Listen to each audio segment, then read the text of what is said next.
UFC Vegas 104 is getting a little bit of heat for not being the best card of the year. And while it certainly isn't a great card by any standard, it's not the worst either.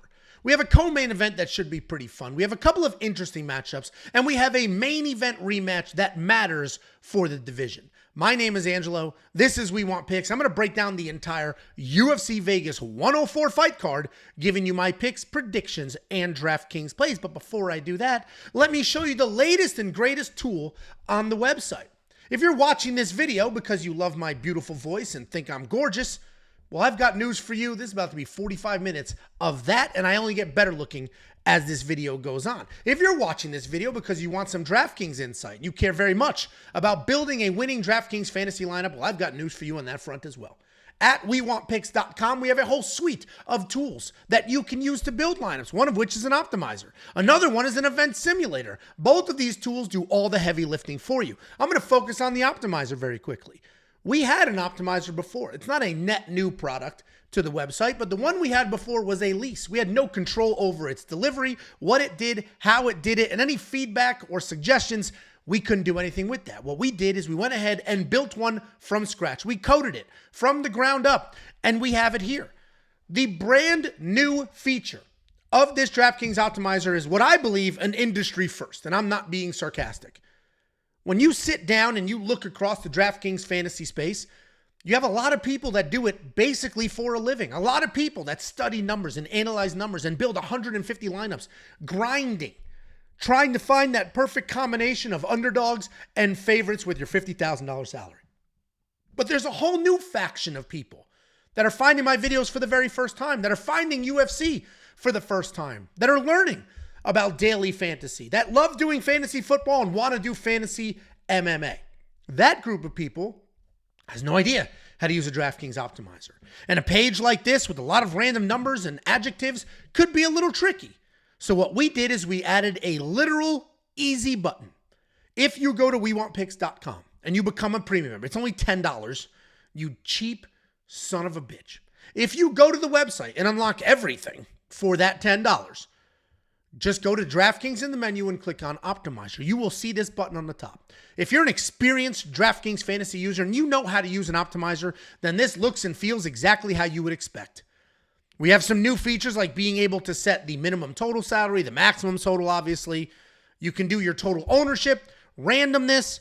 You can set minimum exposure, maximum exposure. You can do all sorts of fun things, and this will build the lineups for you. If you're new to all of this and you want to learn more, we have what's called a beginner mode. If you know what TurboTax is, what does TurboTax do? It takes the very complicated US tax process and it walks you through a series of easy questions. And it takes the answers to those questions and it does all that hard work for you. That's exactly what this beginner mode does. It's going to ask you questions like, who are the fighters you absolutely do not want in your lineup? I think that's a question that anybody can answer. Pick 3 fighters that you are most confident in. Pretty easy to answer. And it runs through a few questions like that, and it will build the lineups for you. The best part is, we got some feedback, right? We released this just 3 days ago. And people said, you know, I love it, but I want to be able to see my lineups.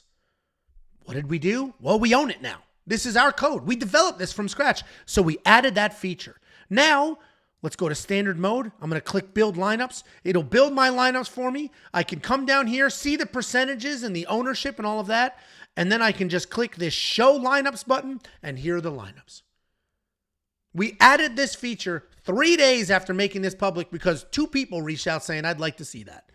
And that is the We Want Picks promise. There was actually no promise in there, but you get the point. We care a shit ton about the product we put out there. And we keep it at the insanely low, affordable, reasonable price of $10. If you've seen some other ding-dong out here trying to talk about his DraftKings product or her DraftKings products, if you've seen the Awesimos, the Roto Grinders, these massive companies out there trying to convince you that they've got the best product on the planet, first of all, every single one of them charges anywhere from twice as much to 100 times as much money as we do. And that is not an exaggeration. And all of those people don't have the full suite of services, tools, and insight that we do. This is the volume business. Arizona Iced Tea has made a $1 iced tea for the last 35 years. It's delicious. It's everywhere. People love it, and they did not touch the price despite inflation. Costco sells a $1.50 hot dog and a soda combination. They've been doing that since that place was opened. We Want Picks started a premium membership 3 years ago for $10. And at the time, it was just some bets and some picks. And here we are 3 years later. We have an event simulator that simulates fights using historical information. It simulates fights 100,000 times and gives you the outputs. We have a DraftKings optimizer we built from scratch. We have bets, we have picks, we have a data analyzer, and artificial intelligence. We have everything you could ever need heading into a weekend, and it is still that exact same $10 that it was from day one. Go to WeWantPicks.com, click Become a Member, unlock everything you could ever need heading into a fight week, and the best part is that $10 is for an entire month. If you unlock it, on March 14th, you will have full access to April 14th, which actually will get you 5 events. You get UFC Vegas 104. You'll get UFC London, UFC Mexico, UFC Vegas 105, and UFC 314. WeWantPicks.com. Click Become a Member at the top. You don't like Big Ange? That's on you because I'm about to get real handsome. Also, we've got the best DraftKings owner projections on the planet. Objective fact, prove me wrong. Let's go ahead and break down this card. Everybody's shitting on it. This card sucks. Would you rather no fights? Would you rather no fights at all? Because that's the alternative. We'll get some mediocre fights, some interesting matchups, or nothing. I don't want to hear you bitch on an off week that there's no fights tonight. Because you're not allowed to bitch on an on week if you don't love the card. We're going to open up this card with an absolute banger. Yuneisy Duben taking on Carli Judice. And I'm not being sarcastic. We've got 2 women who are going to come forward, slug it out, and we'll see what happens. Carli Judice is a striker. She's got some decent combinations, good volume. She does a nice job mixing in punches and kicks, alternating between the two. She'll set a good pace. She'll continue to move forward. Her wrestling kind of sucks. She can be taken down, but if she is taken down, she moves pretty well. She works her way back up to her feet. She is a massive favorite here at 9,300 doll hairs. She's taking on Yuneisy Duben. And I'm going to break this down clean. We're going to talk about her skills. I'm not going to mention anything that happens underneath the clothing. We're not going to talk about any physical attributes because that has nothing to do with how she fights. Unless she's working on a smother choke, who cares what's going on up top? And the fact that people are obsessed with that is crazy. It's crazy. Who cares? Who cares? Top-heavy Yuneisy Duben is an aggressive striker. She rushes forward. She's got assets that are very important in life and some power in her hands. She's undefeated at 6-0 with 6 stoppages. This is a female fighter who is getting stoppages and not like takedown submission stoppages. She is dropping people, knocking them out, running through them. She is not afraid to engage. She very clearly has power in her hands. She was a massive underdog on the Contender Series, came out there, smoked that chick, and earned her way into the UFC, where she is yet again a massive underdog. I'm going to pick her. I'm probably going to have a little bit of exposure to her in my DraftKings fantasy lineups. The only concern here, I have no idea what happens if this fight goes a little bit long. Literally no idea. We've never seen it. She's only fought 6 times and she blew through her opponents. I don't know what's going to happen if we're in the 3rd round of this fight. I don't know what happens if she gets taken down. I don't know what happens. That's the problem with some of these debuts. We don't really have a lot of insight or information to go off of. But what we do have is the fact that she's just putting women out and not afraid to fist fight. So Yuneisy Duben's going to be the pick. $6,900 seems pretty affordable. Then we have Josiane Nunes taking on Priscila Cachoeira. Josiane Nunes is built like a bowling ball. And I don't mean that like, oh, she's perfectly round and smooth. More that she is short and compact. She is solid. Just rock solid. Drop a bowling ball on your foot, that shit's broke. You drop Josiane Nunes on your foot, that shit's broke. She's going to come forward and slug it out. She is not afraid of a fist fight. She's going to move forward. She's going to swing hard. She's not a grappler by any means. The striking is solid. The striking is busy. She'll throw some leg kicks. She'll bomb away. Big overhand. She's compact. Short for the division. None of that matters with reach. She'll just still work her way inside the pocket. She doesn't struggle at range. She is coming off a couple of close losses. Chelsea Chandler is a Yeti. And Chelsea Chandler's giant ass moved forward and bullied Josiane. I thought Josiane did enough to beat Jacqueline Cavalcante. A lot of people thought I was crazy for feeling that, but there's a lot of stupid people out there. Look left, look right. one of you is stupid. Everywhere. Just stupid people. You ever read a comment section of anything? You ever park a car in a parking lot? There are so many stupid people. It's an epidemic. And those people thought Jacqueline Cavalcante clearly won this fight. I thought Josiane did enough. But either way, she's going to come forward. She's going to stay in your face. She's going to fight you. As is her opponent. She's taking on Priscila Cachoeira. Priscila Cachoeira is called Zombie Girl, which is an interesting name because she can be finished. In fact, she's finished pretty often. Jasmine finished her. Miranda Maverick finished her. Jillian Robertson finished her. She was finished by Valentina, her other sister, Shevchenko. So Priscila Cachoeira gets finished quite a bit. And yes, these are submissions and not knockouts. But point being, you're not a zombie if you're getting finished. Priscila Cachoeira is certainly tough. She is aggressive. She fights exactly like Josiane Nunes does. She moves forward. She bombs away, tries to make it aggressive and ugly, and she'll just stay in your face. You can bully her, though. You can push her around. You can break her. She's been broken before. I think she might break here. Frankly, I am picking Josiane Nunes. I am not going to spend the money. Josiane can win by finish. Priscila can be finished. We've seen it time and time again. But I'm not going to spend the money here. We're going to leave it alone. It is still a female MMA fight. And the odds are pretty... Josiane's not wildly affordable. That takes us to Andre Lima and Daniel Barez. Andre Lima, very expensive, $9,000. I'll tell you right now, not spending it. Not spending it. The only time he actually... almost covered his salary was when Igor Severino bit him. And then Igor got DQ'd. So he went ahead and made a couple of bucks off of that.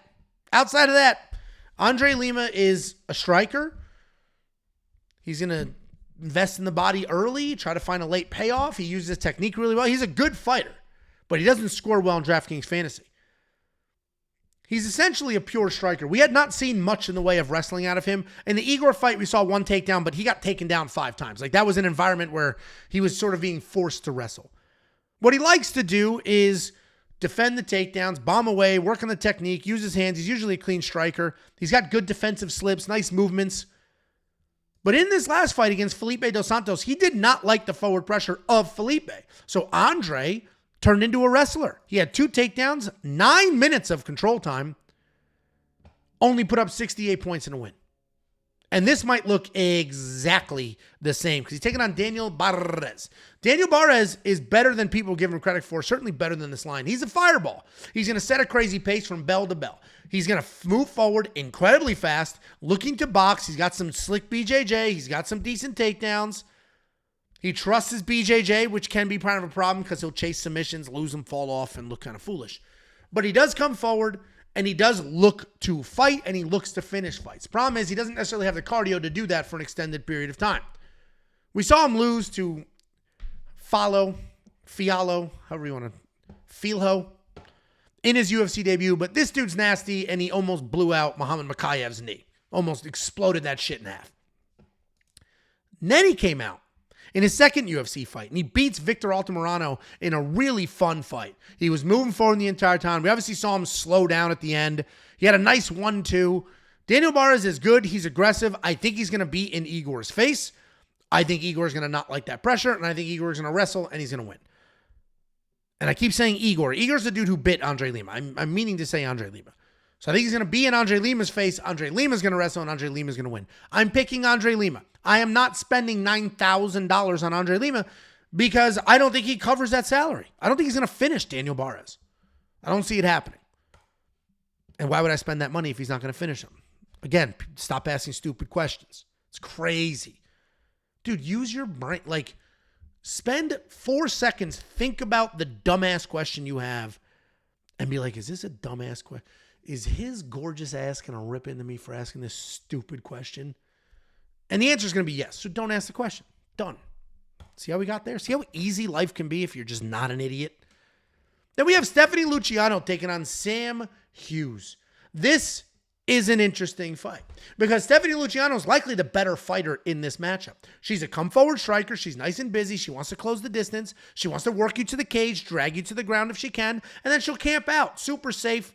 Look for some control time. Has really nice control. She's always moving forward, always doing something. Plenty of cardio. She's not somebody you're just going to break with hard work and effort. Her striking is sharp. Takedown defense was okay. Get-up game looks pretty good as well. Stephanie Luciano's decent. A decent fighter. And she's taking on Sam Hughes. Sam Hughes gets a lot of flack for like not being great. But the reality is Sam Hughes is insanely tough. Sam Hughes has incredible cardio. If you took Sam Hughes' forward pressure, her willingness to engage, the fact that she doesn't back up, the training she does, the cardio, you took all that and put her into somebody a little more physically gifted, maybe somebody with a little cleaner technique, world champion potential, and I'm not even being sarcastic. Sam Hughes is very, very good when it comes to the things she can control. She'll move forward. She has cardio. She's not afraid to fight. She's not usually the faster fighter. She's not usually the stronger fighter. Her technique usually isn't as clean. And I open this by saying Stephanie Luciano's probably the better fighter, and I think she is. But Sam Hughes does not stop. She's not going to back up. She's going to move forward. She's going to grind. She's going to stay in your face. That's how she beat Vettori Dudakova in a close fight. That's how she beat Jacqueline Amorim. That's how she beat Elise Reed. That's how she beat Nunes. And you can see there's a lot of losses here. 1, 2, 3, 4, 5, and 1, 2, 3, 4. She's 4-5 in the UFC. In all 9 of those fights, and yes, I did the math that quickly in my head. In 9 fights, she has been the underdog in 100% of them.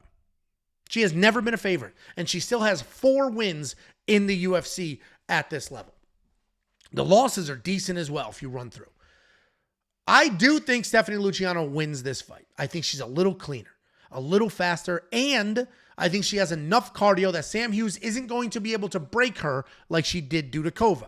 So I'm going to pick Stephanie Luciano. I don't love the pricing, so I'm probably not going to spend the money on Stephanie Luciano. And if you are building multiple lineups, or if you are using our brand new, beautiful, gorgeous, slick, may I say sexy DraftKings Optimizer, I would come down here to Sam Hughes and I would add a little bit to the maximum or minimum exposure. I would make sure she's in a few of your lineups because she certainly can win this fight and could win this fight. That takes us to an interesting matchup. We have Josias Musasa, and he is taking on a bit of a jiu-jitsu nerd.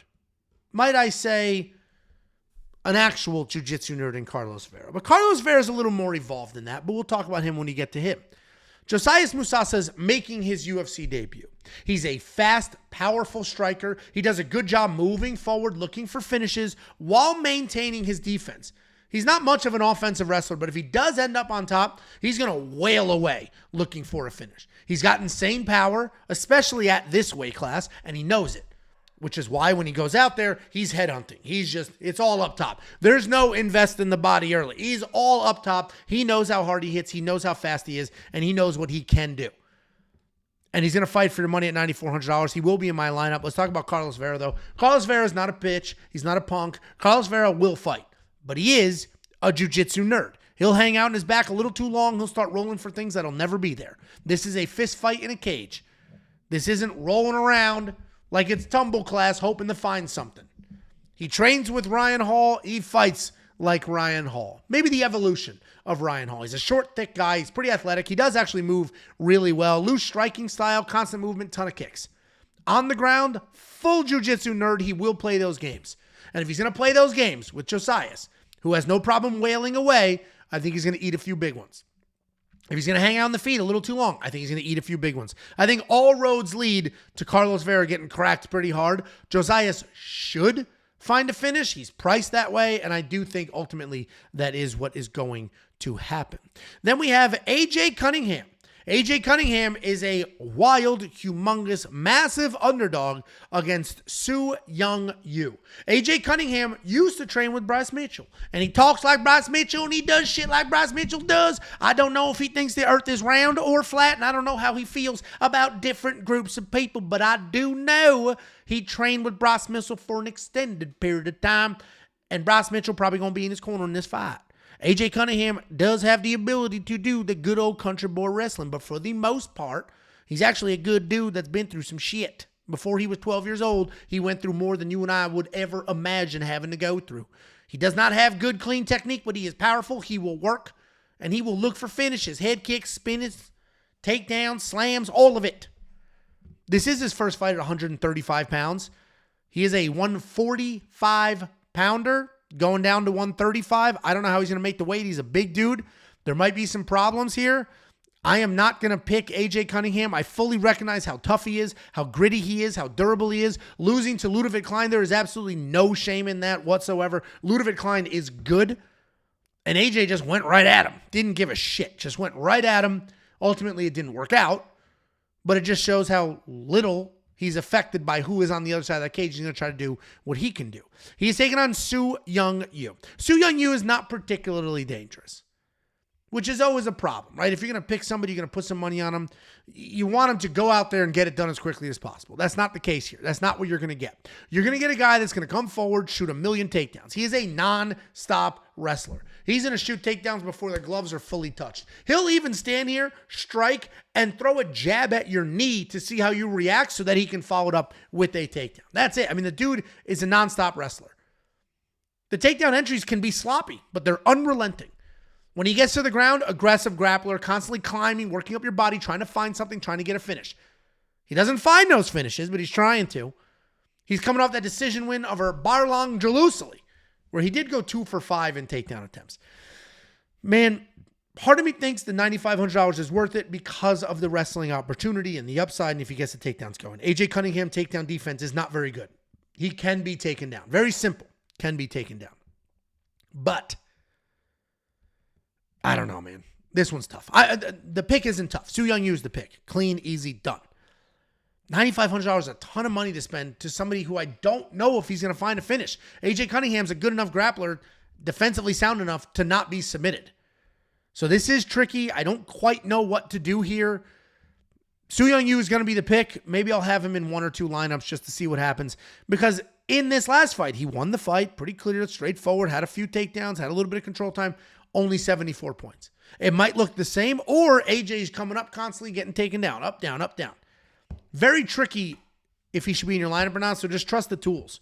See what the event simulator does. This simulates fights using the data. See what the optimizer says after you do some input, whether it's the beginner mode or the regular, and go from there. That takes us to Ryan Spann taking on Waldo Cortes-Acosta. This is another interesting matchup because Ryan Spann is good. Ryan Spann's very good. Waldo Cortes-Acosta is also good. So Ryan Spann's a guy that we all know is a 6'5" powerhouse. He's a guy that can find finishes almost anywhere. He's a guy that gets things done. Ryan Spann will engage. Ryan Spann will create situations and capitalize on them. We all know he can knock people out, but did you know that 3 of his last 5 wins are actually by submission? And that's because Ryan Spann is finding things in scrambles, snatching them up. His last fight's a perfect example. Cracks Ovin St. Preux. Ovin's a little wobbly wobble. Ovin tries to shoot some shit takedown because he's a little wobbled. Ryan Spann snatches it up, gets a submission win. This fight, important to note, is at heavyweight. Ryan is by no means a small guy. He's a big dude. But this will be at heavyweight where Ryan is a light heavyweight. He's taking on Waldo Cortes-Acosta, former baseball player. Not that that matters as far as his fight style is concerned, but maybe it speaks to his athleticism. The hand-eye coordination's there. He's fast, he's clean, he's athletic. He's not the most powerful guy in the world, but we've seen sort of glimpses of it, like when he knocked out Lucas Brzeski. What he is, though, is insanely tough. We have seen his leg get absolutely battered, like sledgehammer battered. We've seen him eat massive strikes from giant Robelis to Spain, and he just continues on his path. He made adjustments in that last fight. He turned into a Nurmagomedov with 3 takedowns. The reality is, Waldo Cortes-Acosta is good. He's young. He's evolving. He's learning everything. We know he's physically tough as shit. He has really good movement, plenty of cardio, and now we know he can wrestle. I think he wins. I think $8,300 is a fair price point because he covered it in basically all of his wins, except the Jared Vanderaa win. That fight was boring as shit. Outside of that, he basically has covered that, and I think we get a little bit more of the same. I don't know if we get a finish here because Waldo isn't nearly as dangerous, but certainly Waldo can either activate Nurmagomedov mode or just get his hands going and make something happen. Waldo Cortes is going to be the pick. I probably have him in a lineup or 2. Then we have one of my favorite prospects on the card, Kevin Vallejos. He's taking on Seung Choi. Kevin will be in my lineup. Done. $9,100. Let's move on to the next fight. Kevin Vallejos, 2-time Contender Series guy. He lost on the Contender Series. You would think that's it for the most part. Well, there goes his career. Good luck. But he lost to Jean Silva. Turns out Jean Silva's pretty good. Kevin Vallejos is a very good fighter. A powerful striker. He sends beautiful 1-2s. If you throw a kick, he's going to catch it. A lot of people like to say he moves like Ilia Topuria. I mean, these are wild. A lot of people move like each other. Is he Ilia? No. Is he an incredible prospect with some sneaky submissions, some okay takedowns, incredible power, good striking? Yes. Kevin Vallejos seemingly is very good. And I love him in this matchup. He has taken on sort of a UFC veteran in Seung Choi. But Seung Choi's been struggling as of late. He has 1 win in his last 5 fights. He is a clean striker. He does fight with just solid power. He throws everything hard.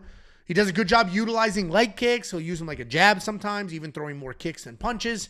He's a decent fighter. He has been struggling, though, and a lot of that has to do with the fact he doesn't have much of a chin. Mike Trezano got to it. Most recently, Steve Garcia got to it. And we know that Kevin Vallejos hits hard as hell and has cardio. Like, Kevin Vallejos is going to be the pick. He's going to be in my lineup. He's one of my most confident picks on the card. Then we go right to another prospect. We got Brendson Ribeiro, and he is taking on a prospect in a Kazakhstani Diyar Nurgozhay. Diyar Nurgozhay. Diyar Nurgozhay. You get the point. Brendson Ribeiro is fighting somebody from Kazakhstan. Fun fact, that's where Borat is fun. Also, fun fact, #1 producer of pubis in the world. At least that's what Borat says. Brendson Ribeiro, we'll start on that side. Offensive striker, good grappling. He moves forward, he throws, he gets hit a shit ton. He's got no defense whatsoever. But he's going to move forward, he's going to throw, he'll engage. If he does end up on the ground, he's very aggressive. He will hunt for a submission. He's dangerous both on top and off of his back if you take him down. And while he is a pretty well-rounded guy, he does have a quit button. We've seen it. People have pressed it before. He is coming off this win over Kyle Machado. And this was his first win in the UFC. If you remember, Kyle Machado was moving down in weight, trying to make a name for himself. Ultimately didn't work his way out. That fight was razor thin. Kazakhstan's own Diyar Nurgozhay. I hear him announce it, and then it just escapes my brain, and then I look at it on the screen, and it's just not possible to pronounce it the right way. I'm sorry, guys. I apologize. If you're a Kazakhstani, I'm sorry I can't pronounce the name correctly. Okay? My bad. I've spoken a certain way my entire life. My bad. We have Diyar Nurgozhay. That was worse than the first time. He's also a very fun prospect, a very good prospect, and I am very confident in him. He's an absolute dog. He's got big hands. He's got big wrestling. Very good resume for a guy making his UFC debut. It's not like you run through his Tapology and he beat a whole bunch of 1 in 36 people to build a fake resume. It's a good resume with solid wins over good people. He is a wrestler by trade, but he has no issues mixing it up on the feet and trying to find finishes everywhere. I've seen him grind for 15 full minutes, and I've seen him find finishes in under 1. He's a real prospect. I think he runs through Brendson Ribeiro here, and I'm very confident in his ability to get it done. Therefore, I love the $8,900 because Brendson can be finished. Diyar can do finishes. Not like rub and tug finishes. Like, he'll just finish you. Like in a fight. He'll finish you in a fight. Diyar's going to be the pick. I will have him in my lineup. Then we have Damon Blackshear taking on Cody Gibson. This is a really fun matchup between two good fighters that the UFC is kind of trying to figure out what to do with. Damon Blackshear, at one point in time, big-time prospect. A couple of losses later, now they're figuring out how good is or is he not. But he's an athletic striker. He's got impressive speed, good power. He can grapple as well. He's got takedowns in all but 2 of his fights. He likes to come forward. He likes to dictate that striking pace. The volume is there, technical boxing. All of the losses, he's got 4 of them, are all quality. Oh, you lost to the hardest hitter in the division, Montel Jackson. Oh, you lost to Mario Batista. Okay. Javid Bajarat, the situation with Yusuf Zalal. All quality losses and situations. Damon Blackshear is a good fighter. Nickname's the Monster. Good fighter, though. He's taking on Cody Gibson. Cody Gibson's a little older, trying to find his way late in his career. He is a solid striker, though. He will use his length pretty well. He's got busy exchanges. He'll set up his strikes. Then he'll work takedowns. Overall, well-rounded guy. You can have success taking him down and holding him down. He is coming off that decision win over Chad Anheliger, where he had 12 minutes and 25 seconds of control time, and he did score really well because of that offensive wrestling and the control time. And I imagine that's what he's going to be looking to do here. Damon Blackshear has great striking. I think Damon's going to touch up Cody. Cody's going to shoot desperate takedowns because he's getting touched up. And the worse the takedown attempt is, the easier it is for Damon to defend. And Damon's just going to control the striking, and this whole cycle is going to repeat itself. I think Damon Blackshear wins a decision. I do not, N-O-T, think he covers his salary. In fact, Cody Gibson could be a sneaky good dog here if he can get the wrestling going like he did in his last fight against Chad. Damon Blackshear is going to be the pick. I'm not going to put him in my DraftKings lineup because I don't think he finds a finish. Cody is durable, and I don't think he's going to offensively wrestle. So now we're just in a situation where Damon Blackshear is defending takedowns, outstriking, and that doesn't typically score very well. That takes us to the most unreliable fighter on the card in Alexander Hernandez.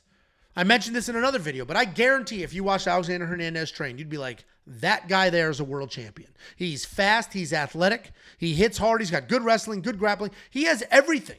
If you were building a fighter, you'd make him. He's a good-looking dude, too. A guy that you could market. The problem is sometimes he steps in that cage and just does dumb shit.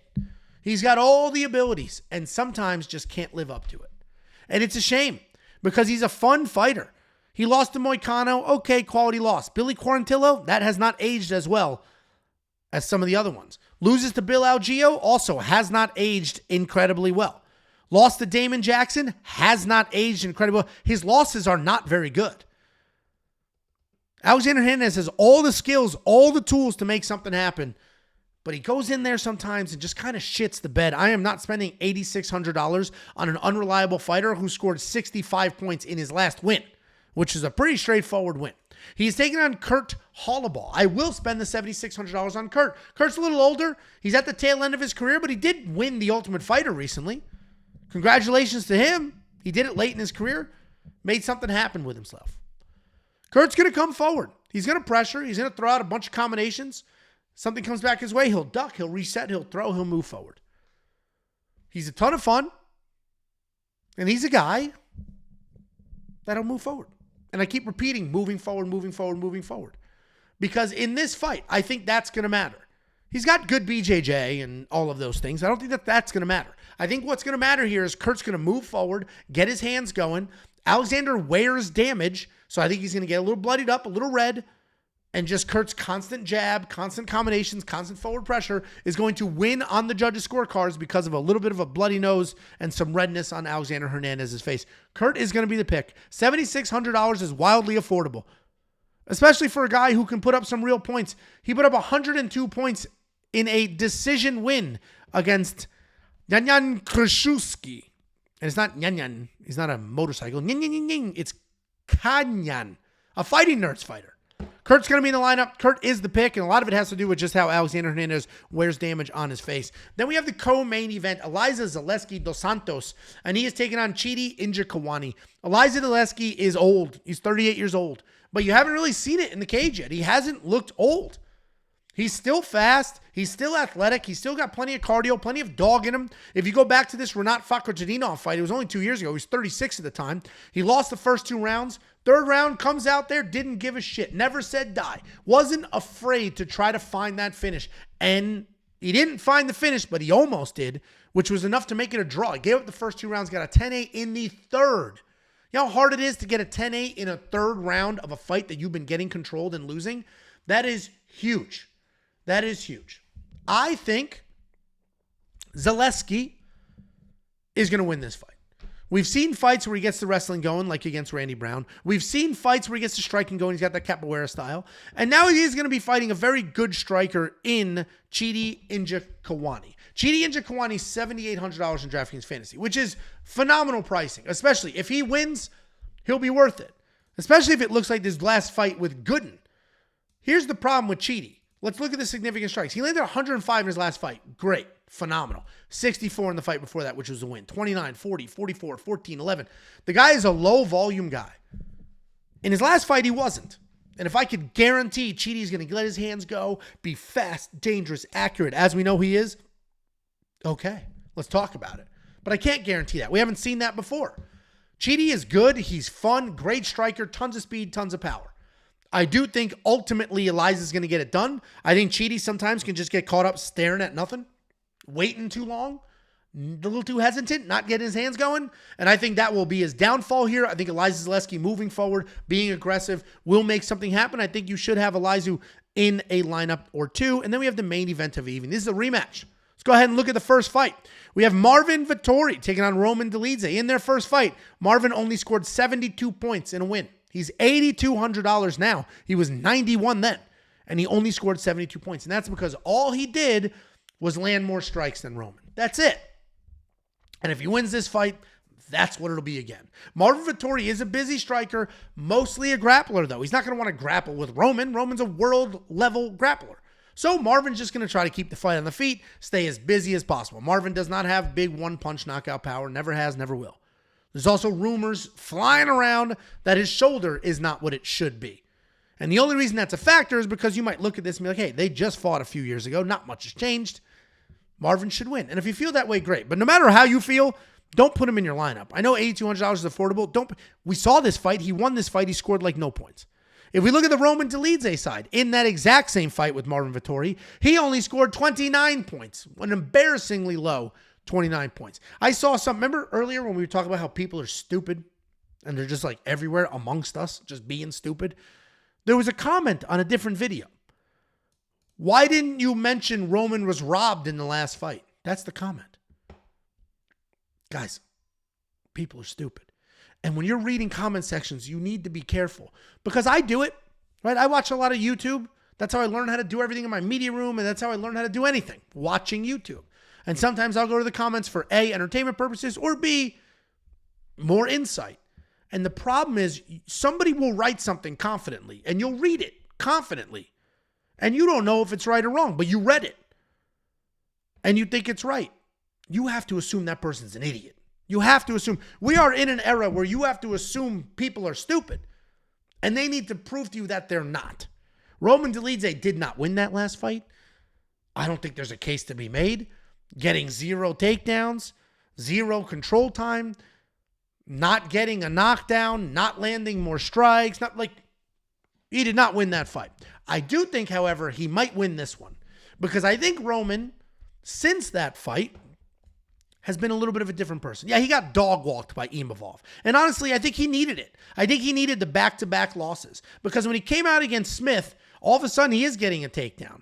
He was busier with the hands. I watched this fight live in Las Vegas, Nevada. And he got his hands going. He was busy. Had a takedown, a little bit of control time. He came out against Kevin Holland. Got that takedown. You're going to see KO, TKO. That's because he got a takedown. He broke Kevin's rib, and that was the end of that. A Roman who has busy hands and is willing to wrestle is a Roman who can win this fight. His biggest downfall is 2 things normally. 1, on his feet, he's just headhunting, just bombing away. He's got power in his hands. Or 2, he doesn't have a ton of cardio. I haven't seen the cardio fail him in a while. And I have seen 2 fights in a row where he was not headhunting. So if he comes in here against Marvin Vettori, he doesn't headhunt because you're not going to finish a guy whose head is made out of a Lego. And he comes in here just busy, fake a takedown, maybe get a takedown, busy, all of that. And if Marvin Vettori does have a bit of a shoulder issue, I think it's a perfect combination. I think Roman could absolutely get it done here. I am picking him to win. $8,000 might be worth a shot. He scored 82 points in the win over Smith, and this is 5 rounds instead of 3. Guys, that's the breakdown. I opened this whole video walking you through the brand new DraftKings Optimizer. We are constantly adding, enhancing, improving premium membership. Constantly. Every week, there's something new, something adjusted. We released this brand new optimizer with the beginner mode for all the new people. I love this sport. Jacob loves this sport. Artem, Betsam, Josh the Web Guy, we all love this sport, and we want you to love it as much as we do. And if you're watching this video, you probably do. But you may not be watching this video for DraftKings Fantasy. You might be watching it for a quicker breakdown than some of the other ones. And if that's the case and you want to dip your toes in the DraftKings Fantasy world, use the optimizer. We added a beginner mode. That's what it's here for. It'll guide you through the process. And then when you're familiar with it and you've done it a few times, you can go to the standard, use the advanced options. WeWantPicks.com, click become a member, unlock everything you could ever need. Picks, bets, tools. The last tool we added was a month ago, the event simulator that simulates fights based solely off historical data. Every single thing is one package, one single $10 package. WeWantPicks.com, click become a member at the top.